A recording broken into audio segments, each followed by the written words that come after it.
जून 1747 की एक रात ईरान के बादशाह नादिर शाह अपने खैमे में गहरी नींद सो रहे थे। वो शख्स जिसने आधी दुनिया को फतेह किया था, उसे खबर भी नहीं थी कि उसके अपने ही 15 मुहाफिज खैमे के बाहर उसे मारने का मंसूबा बना चुके हैं। जैसे ही मुहाफिज खैमे में दाखिल हुए, नादिर शाह की आँख खुल गई। वो चिल्लाया, अपनी तलवार की तरफ झपटा, लेकिन देर हो चुकी थी। चंद ही सेकंड्स में उसके अपने ही सिपाहियों ने उसके जिस्म के टुकड़े कर दिए। लेकिन हैरत की बात जानते हैं क्या है?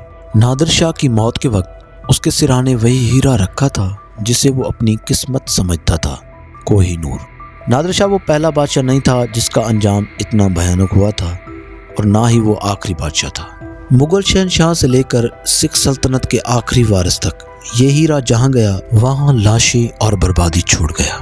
आज की वीडियो में हम जानेंगे कि कैसे 100 ग्राम के इस पत्थर ने पूरी दुनिया की तारीख बदल कर रख दी। सच बताओ कि वीडियो में एक बार फिर से खुशामदीद, जहाँ हर बात होती है सच के साथ। हमारी कहानी शुरू होती है जनूबी हिंद की मशहूर गोलकंडा माइन से। 1310 में यह हीरा काकतिया खानदान के पास था। ये वो दौर था जब इस हीरे को एक देवी की आंख समझकर मंदिर में रखा गया था। लेकिन जैसे ही ये हीरा इंसानों की हवस की नजर हुआ, तबाही का पहला कदम पड़ा। काकतिया खानदान पर अलाउद्दीन खिलजी के सिपहसालार मलिक काफूर ने हमला किया और ये हीरा पहली बार दिल्ली लाया गया। यहाँ से यह हीरा एक हाथ से दूसरे हाथ मुंतकिल होता रहा, यहाँ तक कि ये दुनिया की ताकतवर तरीन सल्तनत यानी मुगलों के कब्जे में आ गया। ज़हीरुद्दीन बाबर ने अपनी डायरी बाबरनामा में इस हीरे का जिक्र किया और इसकी कीमत का अंदाज़ा यूं लगाया कि इस एक हीरे की कीमत से पूरी दुनिया के लोगों को 2.5 दिन तक खाना खिलाया जा सकता है। लेकिन असली कहानी शुरू हुई शाहजहां से। शाहजहां ने अपनी दौलत की नुमाइश के लिए तख्त ताउस बनवाया और उसकी आंख में कोहिनूर को जड़वा दिया। मगर शायद उसे मालूम नहीं था कि वो अपनी बर्बादी की दावत दे रहा है। तख्त मुकम्मल होते ही शाहजहां बीमार पड़ गया। उसके बेटों में तख्त के लिए खूनी जंग छिड़ गई और आखिरकार उसी के बेटे औरंगजेब ने उसे किला आगरा में कैद कर दिया। तो औरंगजेब ने 49 साल तक हुकूमत की। औरंगजेब का दौर खत्म होते ही मुगल सल्तनत ताश के पत्तों की तरह बिखरने लगी। दिल्ली की चमक मानद पर रही थी और सरहद के उस पार एक शिकारी की नजरें मुगलों के इस ताज और इस हीरे पर जमी हुई थी। एक ऐसा शिकारी जो दिल्ली को कब्रिस्तान बनाने वाला था। तो 1739 में ईरान का बादशाह नादिर शाह दिल्ली के दरवाजों पर दस्तक देता है। मुगल बादशाह मोहम्मद शाह रंगीला उसका मुकाबला न कर सका और दिल्ली में वो कत्ले आम हुआ कि गलियां खून से भर गईं। नादिर शाह ने दिल्ली की तमाम दौलत समेटी, लेकिन उसकी नज़रें उस तख्त ताउस पर थीं जिसमें दुनिया का सबसे कीमती हीरा जड़ा था। कहा जाता है कि मोहम्मद शाह ने हीरा अपनी पगड़ी में छुपा रखा था। नादिर शाह को जब ये मालूम हुआ तो उसने चालाकी से पगड़ी बदल भाई बनने की पेशकश की।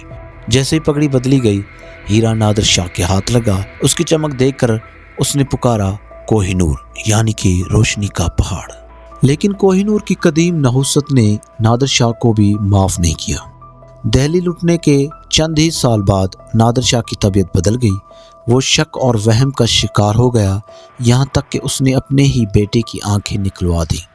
आखिरकार 1747 में उसके अपने ही पहरेदारों ने सोते हुए उसके टुकड़े कर दिए। नादिर शाह के कत्ल के बाद उसकी सल्तनत बिखर गई, लेकिन यह हीरा उसके वफादार जनरल अहमद शाह अब्दाली के हाथ लगा, जो उसे लेकर काबुल यानी कि अफगानिस्तान चला गया। अहमद शाह अब्दाली ने दुरानी सल्तनत की बुनियाद रखी, लेकिन कोहिनूर उसके खानदान के लिए भी तबाही लाया। अब्दाली के बाद उसके बेटों और पोतों में ऐसी खूनी जंगें हुई कि भाई ने भाई की आंखें निकाल दी। आखिरकार अब्दाली का पोता शाह शुजा अपनी जान बचाकर भागा। उसके पास पहनने को कपड़े नहीं थे, लेकिन उसकी जेब में कोहिनूर छुपा हुआ था। वो पनाह की तलाश में पंजाब के एक ताकतवर हुक्मरान के पास पहुंचा जिसका नाम था महाराजा रणजीत सिंह। अफगानिस्तान के बादशाह शाह शुजा ने लाहौर में पनाह तो ले ली थी, लेकिन महाराजा रणजीत सिंह की नजरें उस कोहिनूर पर थीं, जो सदियों बाद वापस हिंदुस्तान की मिट्टी पर कदम रख चुका था। 1813 में एक तवील मुज़ाकरात के बाद ये हीरा आखिरकार पंजाब के शेर के बाजू की ज़ीनत बन गया। रणजीत सिंह ने इस हीरे को बड़े फ़ख्र से पहना। उनके दौर में पंजाब एक नाकाबिले तस्खीर ताकत बन गया था, लेकिन तारीख बताती है कि कोहिनूर का साया पीछा नहीं छोड़ता।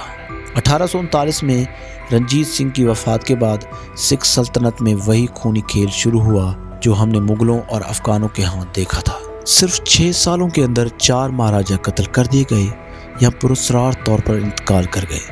तख्त का आखिरी वारिस सिर्फ 5 साल का एक बच्चा बचा, दलीप सिंह। अंग्रेजों ने सिख सल्तनत की कमजोरी का फायदा उठाया। दूसरी एंग्लो सिख जंग के बाद 1849 में मुआहिदा लाहौर पर दस्तखत हुए, जिसकी एक शर्त ने तारीख बदल दी। 10 साल नन्हे दलीप सिंह को मजबूर किया गया कि वो अपनी सल्तनत और अपना सबसे कीमती असासा यानी कोहिनूर बरतानवी ईस्ट इंडिया कंपनी के हवाले कर दें। हीरा लंदन पहुंचा, लेकिन मलका विक्टोरिया के शौहर प्रिंस अल्बर्ट को इसकी चमक पसंद नहीं आई। उन्होंने उसे दोबारा तराशने का हुक्म दिया। इस अमल में कोहिनूर का वजन 186 किरात से घटकर सिर्फ 105 किरात रह गया। उसने अपनी आधी जिस्मात खो दी, लेकिन उसकी चमक अब पूरी दुनिया के लिए बरतानवी इक़्तिदार की अलामत बन चुकी थी।